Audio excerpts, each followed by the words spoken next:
He was the Deputy Foreign Minister for the better part of a decade until 2008 and returned to New York to make South Africa's case for a 2-year non-permanent seat on the Security Council.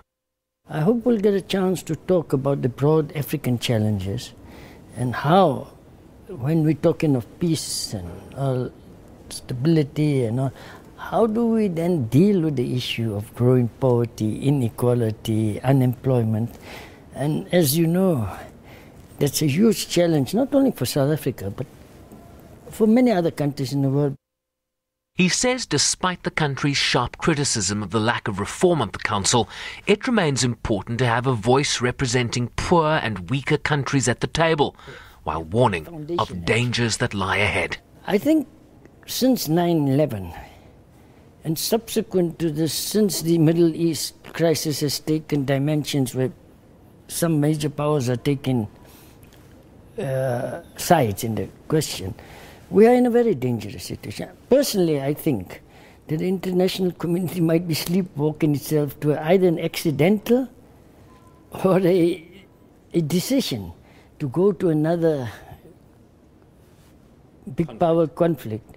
And if they must understand that another world war is a war that nobody can win. Because of the nuclear proliferation and because all powers have announced major new weapons. So hopefully common sense is going to prevail.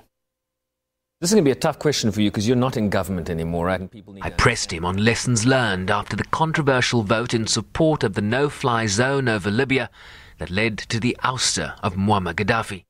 My own view was that once that clause was inserted by any means, then we should have expected that that resolution, outside of that it was quite an innocent resolution, but they had already been building up to a regime change in Libya. There was already a momentum.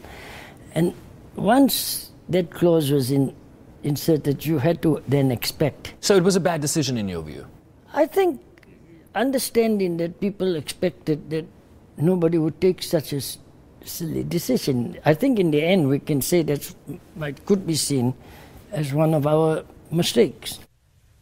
Elections for the new members of the Council take place in June. South Africa is running unopposed for the one African seat. Bryce-Pease, SABC News, New York.